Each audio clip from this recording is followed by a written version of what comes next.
और उन्होंने मुझे बताया कि उन्होंने नवाज शरीफ या मुशर्रफ जी से कहा था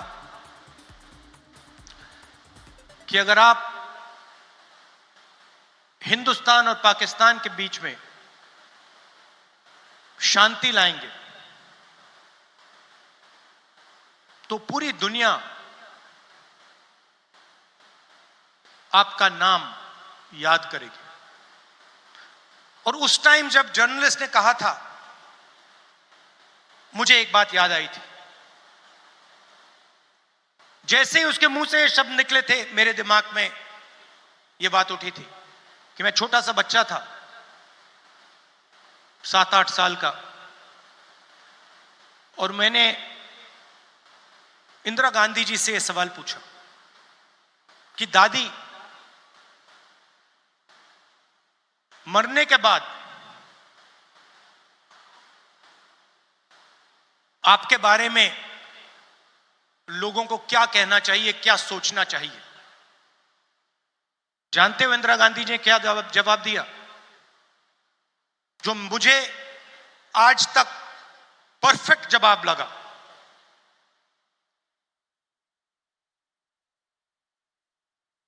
उन्होंने कहा, राहुल, मैं अपना काम करती हूं, मरने के बाद लोग मेरा क्या सोचें क्या ना सोचें, मुझे कोई फर्क नहीं पड़ता है। मुझे इंटरेस्ट अपने काम से है, और अगर पूरी दुनिया मेरे मरने के बाद मुझे भूल जाए, वो भी मेरे लिए मंजूर है, अगर मैंने अपना काम पूरा किया। तो यही मेरी सोच है। लोग क्या सोचेंगे क्या नहीं सोचेंगे, मुझे कोई फर्क नहीं पड़ता।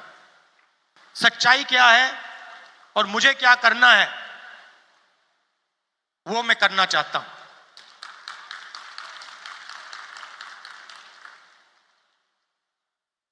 तेलंगाना में हमने एक क्रांतिकारी कदम उठाया,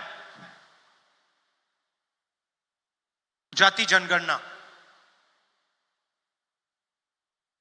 उससे कुछ महीने पहले मैंने पार्लियामेंट हाउस में भाषण दिया था। मोदी जी के सामने कहा कि मोदी जी, आप जाति जनगणना कराइए, देश को मालूम होना चाहिए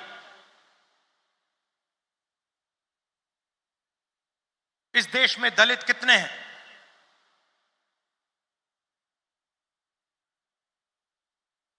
पिछड़ा वर्ग कितना है,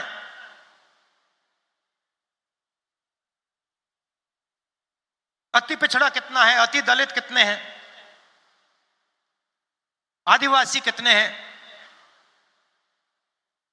माइनॉरिटीज कितने हैं, गरीब जनरल कास्ट के कितने लोग हैं।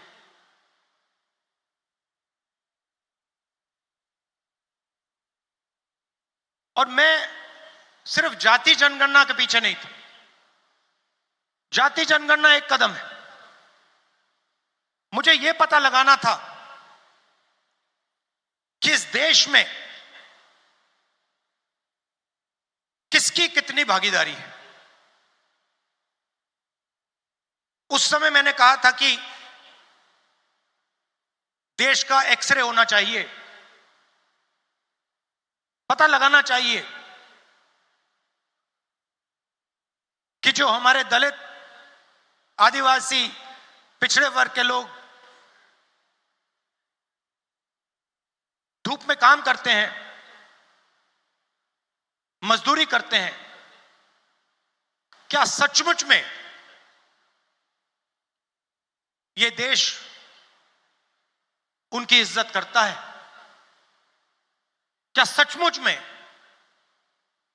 यह देश उनको जगह देता है? यह मेरे दिमाग में सवाल था। मोदी जी ने, आरएसएस ने साफ कह दिया, हम जाति जनगणना नहीं करेंगे, हम जानना नहीं चाहते हैं, हम समझना नहीं चाहते हैं, हम लोगों को बताना नहीं चाहते हैं कि इस देश में दलितों को, आदिवासियों को, पिछड़ों को, गरीब जनरल कास्ट को, माइनॉरिटीज को कितनी भागीदारी मिलती है, हम छुपाना चाहते हैं। और वहां मैंने सामने बोल दिया कि आप छुपाइए जितना छुपाना है। लोकसभा में, राज्यसभा में हम कानून पास करेंगे, आपके बिल्कुल सामने कानून पास करेंगे, जाति जनगणना यहीं से निकालेंगे। तेलंगाना में किया और आप हैरान हो जाओगे। रेवंत रेड्डी जी ने बोला मगर डिटेल में नहीं गए। और मैं जानता हूं कि जो तेलंगाना की हालत है वो इस देश के हर प्रदेश की हालत है। तेलंगाना में 90% आबादी ओबीसी, अति पिछड़ा, दलित, अति दलित, माइनॉरिटी, आदिवासी।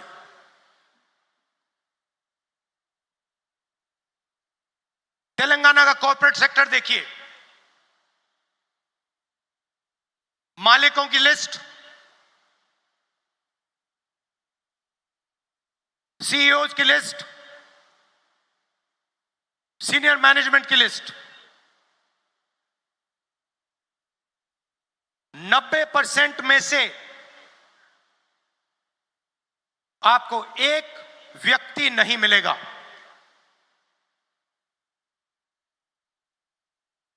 नब्बे % की भागीदारी तेलंगाना के कॉर्पोरेट सेक्टर में है ही नहीं।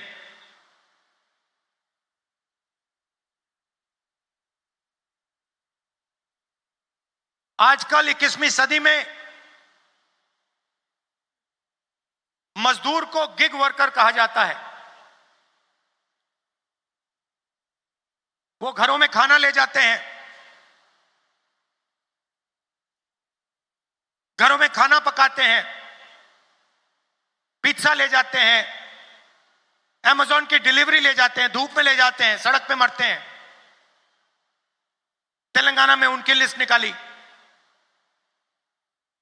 सारे के सारे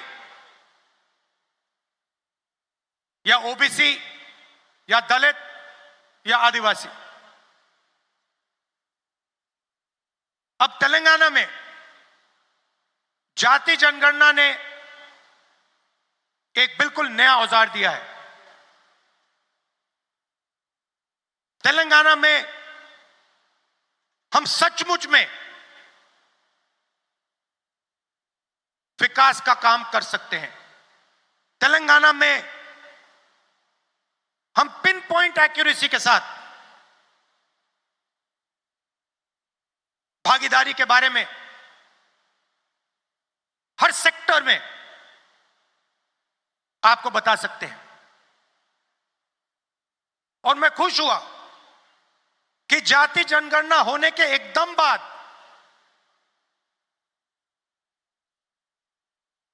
हमारे चीफ मिनिस्टर ने और हमारी टीम ने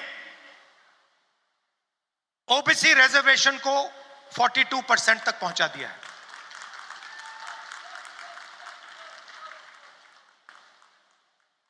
हम सुपर पावर की बात करते हैं, मगर जब धन की बात होती है, भागीदारी की बात होती है, कॉर्पोरेट इंडिया की बात होती है, चाहे प्राइवेट अस्पताल हो, प्राइवेट एजुकेशन सिस्टम हो, 90% उसमें है ही नहीं। मोदी जी 24 घंटा पिछले वर्ग की बात करते हैं, दलितों की बात करते हैं, आदिवासियों, वनवासियों की बात करते हैं।